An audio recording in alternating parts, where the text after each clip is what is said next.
All right. Hey, we're live. We are here. We're at the first away weekend trip for Aurora. Matt made the trip to Aurora, Illinois. Shout out to Wayne's World for the kids who haven't seen it.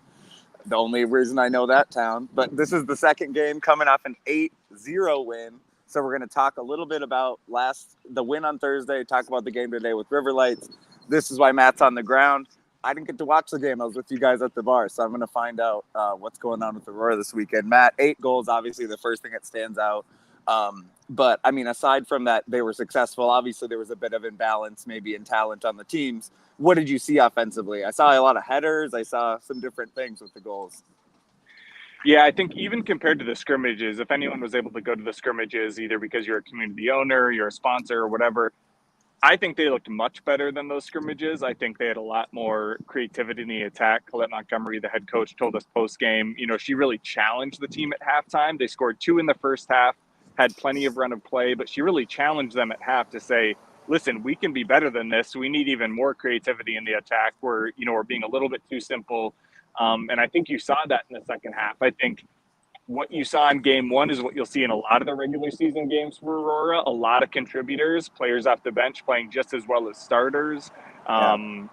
Maybe not a lot of activity for the Aurora defense and Aurora back line, but to be honest with you, that should change today. You mentioned Aurora winning 8-0. That's the same scoring margin that Riverlight had against Dutch Lions as well, a similar opponent. Wow. And so this could end up being theoretically one of the toughest games for Aurora in the entire regular season. So they may be Mm. thankful that they had that quote unquote warm up game Mm. on Thursday, just because River Light figures to be one of those top 3 teams in the division on paper, at least. Yeah. Well, and talk about in a game, one of the things that's tough is the team's defense getting prepped with good reps. Like you said, maybe that changes today. But how much were you able to see out of the defense? How much were you able to see maybe out of the outside backs and center backs going forward or using their offensive side? Because it didn't seem like they were tested very much defensively.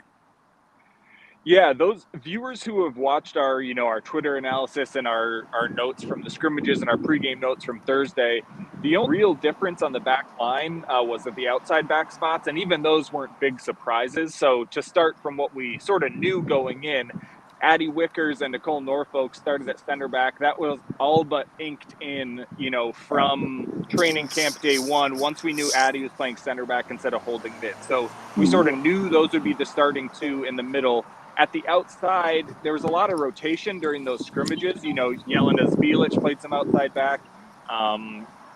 We saw Taylor Shell play some outside back. It turns out Donnelly started on the right, and then we had Lori, another new player, start on the left. So 2 new players starting at the outside back spots. But then, to be honest with you, by the time Taylor Shell came in the second half, she was balling out. She was working forward. She was getting to Mm-hmm. play against a tired out Dutch Lions defense, so she looked outstanding at right back.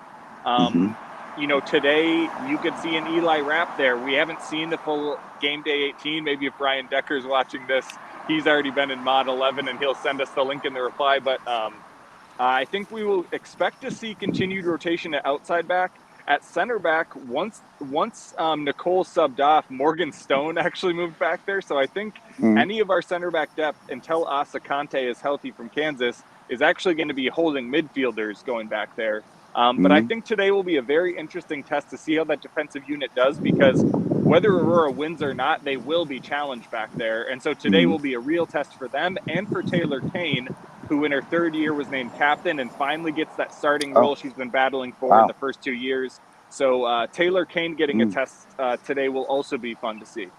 Big deal. Taylor Kane, I mean, has played before, but yeah, for her to be captain must mean she has a certain presence in the background that maybe we don't always get to see, because if she's on the bench, we just don't get to see her express herself. That's very cool. Good. So we'll have to hear more from her experience doing that, taking over for it's a heavy list to follow, being the captain, one of the captains of Minnesota Aurora. So shout out to Taylor. We'll talk to her about that later. You talked about the rotation. Obviously, in the games when you're winning a bunch, it's easier, and so kind of any coach would probably make some subs in their first game like that. But in terms of the timing and in terms of what to expect in the next game, what sense did you get in terms of Coach Montgomery's philosophy of rotating the team, and would you expect to see different starters here today? To be honest with you, I expect them to start with largely the same group only because it's kind of similar to what Mandy, the head coach of Aurora 2, told us post-game after their first home match. She kind of said early on the teams want to set some consistency. Yes, they want to rotate deeply. Yes, they want to make sure players are fresh. But this early in the season, they also really want to set that identity sort of in stone. So I would expect starters to be largely the same. One thing I would note is outside midfield has a ton of options in rotation. Jill Bennett rested that first game. Does she come back and play this game? You know, Jelena Zbilic played mid after playing outside back in the scrimmages. Do we see her rotating? So if there is rotation, I expect to see it at outside mids or outside back. Don't be surprised if, one or both of the available wrap midfielders, they could see starts. Even up top, you could see Sophie French getting a break. So I would expect those places to be places where you rotate. I expect Morgan Stone to start in the midfield every game. I would probably expect Katie Duong to start every game. Addie Wickers, Nicole Norfolk, these are players that I don't think you're going to see rested until the standings start to solidify more. But I would expect the game day 18 to rotate. Do not be surprised if we see new players on the bench today, just because a lot of these players can contribute. A lot of them are capable, and a lot of them have a ton of experience. So I wouldn't be surprised if there's rotation 18, but I think the 11, you might expect it to stay somewhat similar. Yeah, well, it's one of the advantages, the teams that roll with deep squads, they have that advantage. It's so teams like Sioux Falls and Aurora that take the big coach bus and can fill it up with all their roster. Yeah, see how that comes into play. Because there are still so many new players who haven't seen the field. We got to get an impression of them.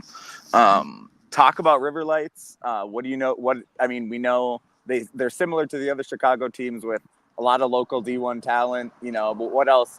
Do you have any sense of what to expect from them? Yeah, River Light was started this winter by two folks who used to either be at Chicago City, Chicago Dutch Lions, or both.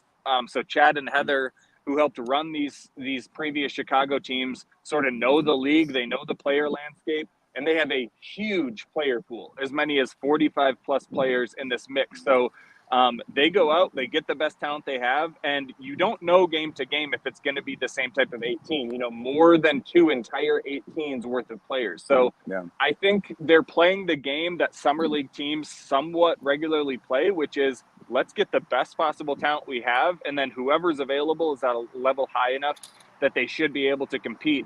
For Minnesota fans, there's a young Gopher commit on this team, Maya Nugent, who scored in their first game off the bench.